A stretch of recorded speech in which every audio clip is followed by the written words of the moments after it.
You'll note here that in the success criteria, there are no advanced success criteria, which means you're probably not going to get a complex unfamiliar question from this section.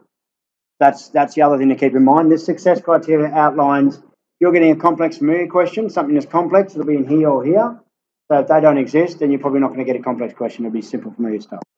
But this could come out complex, but not complex unfamiliar. So just make sure that you're happy with the exponential and log laws, which I know you haven't done the exercises for yet necessarily, but I will revert back to them if I need to. And just recall this rearrangement, which will be important. I'm just going to run through some examples of different types of equations you can get that vary from easy to hard. Example 1 covers 4 easier ones. Part D is a little bit harder, but A, B, and C are fairly trivial. Hopefully once I've done them, you'll see what I mean by them being fairly trivial. So example A asks you to solve for x. There's log base 10 of x equals log base 10 of 3 plus log base 10 of 4. So if I take example A, the log base 10 of x I can't do a lot with at the moment, but I can use my log law on the right-hand side. When I have 2 logs added together with the same base, I multiply the things inside the logs. So I get log base 10 of x equals log base 10 of 3 times 4. That's using one of my log laws, which is on your formula sheet. And 3 times 4 is 12. So it's log base 10 of 12. Log base 10 of x equals log base 10 of 12. We can do something to remove the logs now, but what statement can I just make from that? X has to equal 12. I've got no other choice. So that's just equating inside the logs. So that's a fairly easy example, but it does rely on that log law idea. B is a touch tricky, but still not too bad. The natural log of 1 over x equals 1. Now, I'm going to stick to using the log laws, but I want to make this really clear. When I look at this, I can see at least 3 ways of doing this. The first way is to turn it instantly into an exponential.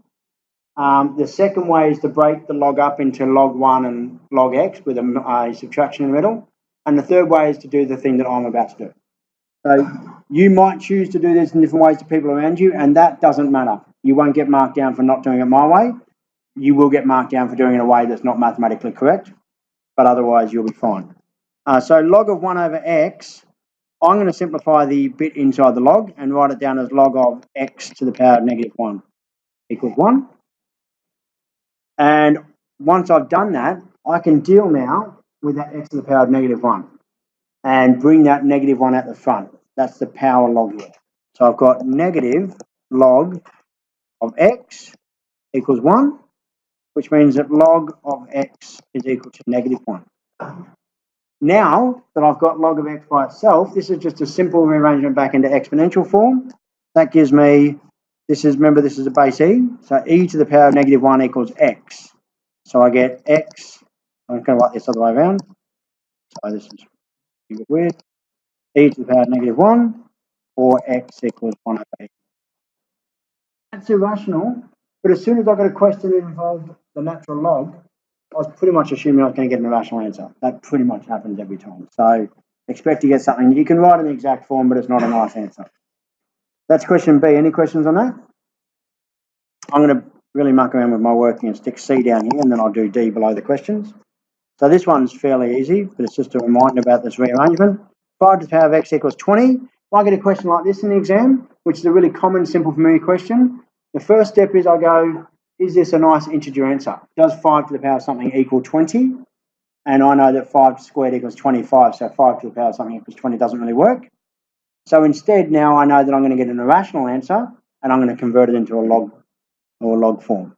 So I get x equals log base 5 of 20. And for those of you who don't recall, let me just, apologies, use my mouse for this, no, there we go. I jump on here on your calculator and just hang out for a minute while it starts. And I know this is quite small on the screen, but I'm not going to bother changing it. If I go to the run matrix screen here, I get that. And if I go into math, this is my shortcut to the main functions that I use. There is a log base A of B. And so I can put 5 and then skip across and put 20. And this is going to tell me 5 to the power of what equals 20, 1.86. Remember, I was expecting it to be rational, and I got something that's irrational, so I'm happy with that. 1.6 is my answer. And then question D, which is a little bit tricky, but still not too bad. So in question D, x appears twice. If you ever get a question like this where x appears twice, you might get lucky and get something that's linear and solvable, but often you'll end up with a quadratic. So, and that's probably the worst case scenario. So kind of expect maybe you'll end up with a quadratic and work towards that expectation. And don't be surprised if you get one. So I'm going to start by writing this down as log base 10 of x over 3x plus 1 equals 2. And I do that because I've got log of something minus log of something else. And when I have that subtraction, I divide inside my log. Now I'm going to rearrange this into exponential form, and it gives me 10 to the power of 2 is equal to this stuff. So I get, and I might just leave it as how I've said it, 10 to the power of 2 is equal to x over 3x plus 1. I know this is going to come out linear, that's nice. What's 10 to the power of 2? 100 equals x to the power of 3x plus 1. So this is a common thing. People just, you get into math methods, you're doing all this hard exponential logs, calculus, and you forget that 10 squared is 100. And then later on you're trying to muck around and you go, how do I solve for 10 squared? What do I do here? Do I take square root or something? And things get out of hand. So just make sure that you recognise when you're just dealing with a number and evaluate just that number. Now I'm going to multiply through. I get 100 times 3x plus 1 is equal to x. And I get 300x plus 100 equals x. So I get 100 equals negative 299x. Therefore, x equal to negative 100 over 299. Some number. Not a nice number, but it's a number. Any questions? So they're the easier ones. If you get one of those in an exam, happy days. We're good. And you're going to get it right and get some nice easy marks. Example 2 and 3 and 4, on the other hand, 3 is not too bad, but example 2 gives you some information. Now, example 2 is interesting because, as some of you will know, and hopefully all of you are starting to work out, if I've got 2 equations but 3 unknowns, there's a chance that I won't be able to solve it. So what I'm expecting to happen here is if this is solvable for A, then I should find that either the x or the y would disappear at some point in my rearrangement. That's what I'm expecting to happen. But what I've got is a bit of a problem I've got to deal with because there's lots of options I've got. First of all, I've got 2 equations, and you've done some simultaneous equations way back in year 10 and year 11. If I add those 2 equations, then that's something that I can do, and it might help me. And it looks like a good thing to do. But this is log base x, and this is log base y. So they're 2 different bases. If I add or subtract the equations, I can't bring those logs together. So straight away, that's something I'm not going to do. The only other option I've really got then is to rearrange them both in exponential form and see where that leads. And so we're definitely on the path of seeing where it leads at the moment. So I'm going to start with 1 log base x of y equals a to the power of 4. And I'm going to rearrange this into this form. X to the power of a, the power of 4, is equal to y. That's the first one. The second one is log base y of x is equal to 5 over a to the power of 3. And to make my life a little bit easier, I might just write that down as 5a to the power of negative 3. And I'm going to rearrange that into this form. And that is y to the power of 5a to the negative 3 is equal to x. How's that sound to everybody? Still not seeing where this is leading at the moment. Anybody got any ideas?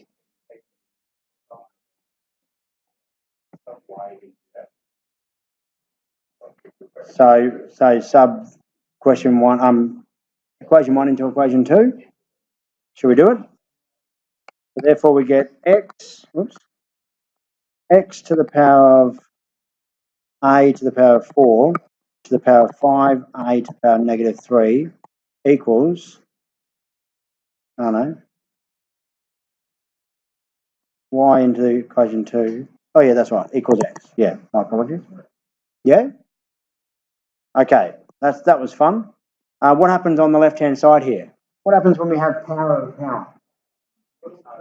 We multiply power over power, so we get x to the power of a to the power of 4 times 5a to the power of negative 3 equals x.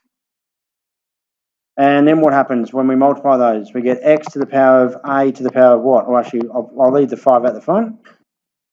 5a equals x. X, what's another way of writing just x? X to the power of 1. So what do we know now?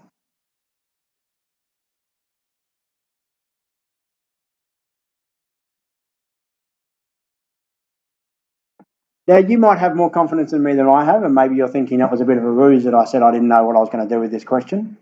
But it's led down a path really nicely because I actually didn't know where this was going to go. I remember doing it when I first set it up, and I couldn't remember where it went. And the fact is, if you get to there, as soon as you recognise that you can't add or subtract them and use the log laws, the only option we have left was to transform into this. And this is actually, you kind of start here with this question, and you head down into this hole. When I got to there, I went, oh, I've got x to the power of a to the power of 4. We're in this hole, and it's gotten worse. That, in my opinion, was worse than this. That was a bit of a problem for me, that it had gotten worse. But then we got to here, Dylan made a suggestion, thank you for that, and we put this into here, and I was still, at this point, I'm like, no, I'm a little bit stressed, this is not going to work out. As soon as we got to this line, though, and we're only doing things mathematically, that's where I realised, oh, this is actually going to work out quite nicely. We can't solve for x or y. The y didn't disappear. We had to use our two functions to eliminate the y, but the x naturally disappeared because it ended up being the base of both sides. So that worked out quite nicely, and a has to be a fifth. The only way to make this work is if a is a fifth, we know nothing about x and y. Any questions? You walk into your exam, you get a complex unfamiliar question that looks like something that's beyond your ability to do, just play with it. It might just simplify it down quite nicely. The most important thing is you just don't do anything mathematically incorrect. As long as you're doing stuff that's mathematically correct, you might head down a rabbit hole that doesn't work, and you might waste some time, so be careful of that. But if you do things that are mathematically correct, it might come down to a point where you can solve it. And the more questions you do like this, the better you'll get. Example 3, though, is a complex familiar question and a really common complex familiar question. So I'm going to show you this one. It pops up a lot, and it's all through your textbook. So be used to and prepared for these ones. This is a quadratic. You've seen them in periodic functions in Unit 2, and this is going to be an exponential quadratic. So if you see a question like this, where you've got to solve something for 2 exponentials, and you've got a constant term, then be wary of a quadratic. And a quadratic here appears because 9 is the same as 3 squared. So I'm going to write this down as 3 squared to the power of x minus 4 times 3 to the power of x plus 3 equals 0. And then 3 squared to the power of x is the same as 3 to the power of 2x, which I'm hoping you'll see I can just actually flip it over and it becomes 3 to the power of x squared minus 4 times 3 to the power of x plus 3.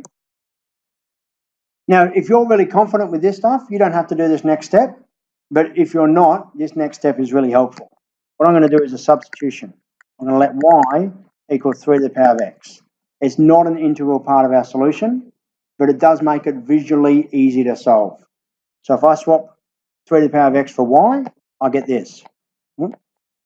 Y squared minus 4y plus 3 equals 0.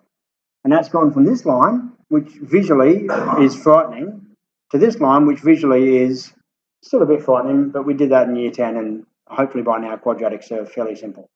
And these questions actually usually lead to a situation where it's a simple quadratic to factorise as well. So in this case, I get y minus 3, y minus 1. So if you get a question like this in your textbook or in your exam, either external or IA2, even if you're questioning how do I factorise this, look at these numbers, 3 and 1. They're both special numbers related to the powers of 3, which is what we're dealing with. So expect these numbers to be 1, 3, 9, 27. If this was 5 to the power of x, expect these numbers to be 1, 5, 25, 125. All those special numbers associated with the actual power. That usually happens. Not always, but usually happens. These types of questions. Quadratics tell me this is 3 or y equals -1. Now I get rid of the y again, and it gives me 3 to the power of x equals 3, or 3 to the power of x equals 1, correct? 1, and therefore x equals what? 1, or x equals 0. There's our solutions. Probably mathematically as complex as example 2, but example 2 is kind of out on a limb. This is a really common type of question. You could do 10 of these, you could do 5 of them, you could do 2 of them and probably be all right. Walk into an exam, you see something like that, you're just following this procedure. Any questions on that one? When I was having a look at this earlier when we changed our plan, I looked at example 2, freaked out. I've not actually looked at example 4 yet, so let's see how we go. Oh dear. No, it's all right. Example 4 is not a solved one, I don't think. I determine values A and B. A is not a solved one. So this is a favourite in the textbook. Loving these types of questions. Just practice using your log laws. So given that A equals log base 2 of x and B equals log base 2 of y, express log base 2 of 4 root y in terms of B, and then there's a part B there. So when it says express this in terms of B, what you're trying to get is this to be equal to some numbers times and some numbers plus or minus that thing, so that you can then take this thing out and put B in its place. That's what you're hoping to get. So I'm trying to break this down to that, and I'm going to use the log doors to do it. Let's start with the log base 2 of 4 root y.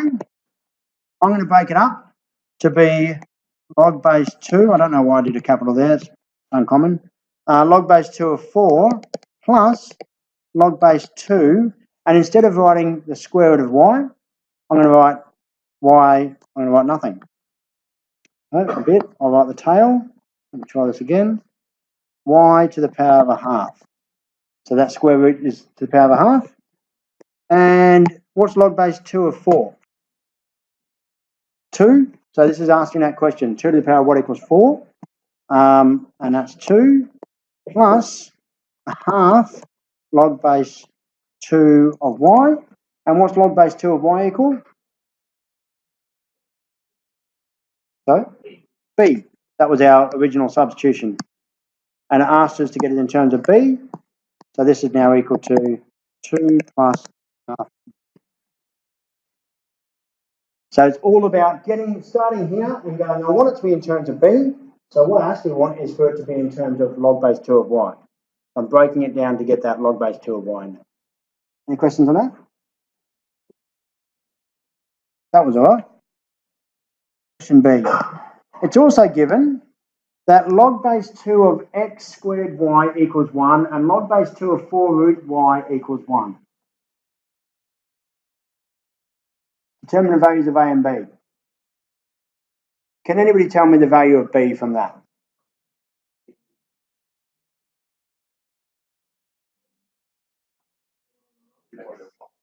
One and a half? 2.5.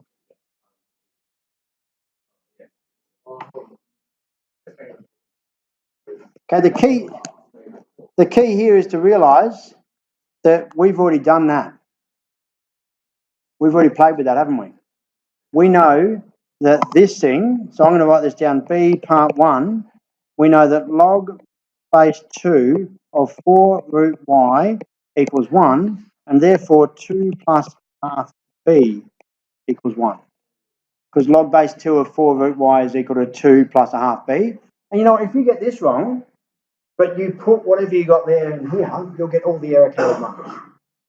So if you get this wrong, you just take that, whatever you got there, and you put it here, you get the error carried marks. So you've got to at least do that. Even if you go, I've ruined A, I don't know how to do it, do A and get an answer, and then put it into B so you can solve it, if you know how to do that step. And then I get half b equals -1 and b equals -2. Yeah. And the second part of it is that, so I've used this formula now, that relationship. I haven't used this relationship. So I'm going to get my log base 2 of x squared y equals 1. I'm going to write that down as log base 2 of x squared plus log base 2 of y equals 1. Now I know log base 2 of y is equal to b, so that becomes b, which is still 1. Log base 2 of x squared, I'm going to write that down as 2 log base 2 of x plus b equals 1. Log base 2 of x from the original statement, that's a. So I'm going to write that down now as 2a plus b equals 1, which means that 2a minus 2 equals 1 because b is equal to -2. I did that previously. And that means that 2a equals 3 and a is equal to 1.5 or 3/2. Now this question is designed, I've stolen this straight from one of the other competing textbooks. It's scaffolded here, so it's giving you a lead-in there to help you with question B part 1. But they've done this in this order with the hope, and you've got to avoid this because they will do this in the external exam, that you will start there because that's the first one in the list, and you'll be playing around with that and you'll be like, oh, I don't know where this goes now. When really, that's the best place to start. And the interpretation part here is looking at that and realising it's what was in part A. And it's got nothing to do with A, whereas this one's got something to do with A and B. So you need to interpret that and make good choices so that you can succeed in a timely manner. Otherwise, things go a bit awry. That's part B1. And part B2 says determine the exact values of x and y. Well, b is equal to -2. That's a 1. Over there. And therefore, log base 2 of x is equal to -2, which means that x is equal to 2 to the power of -2, which means that x is equal to 1/4. That's the first one. And a is equal to 1.5, which is equal to 3/2. I'm going to stick with 3/2. So that shouldn't be x, that should be y. And therefore, log base 2 of x is equal to 3/2, which means that x is equal to 2 to the power of 3/2, which is, it's 8, the square root of 8, 8 to the power of 1/2. However you work that out, it comes out as 2√2. So you'll probably have a calculator. Any questions on that?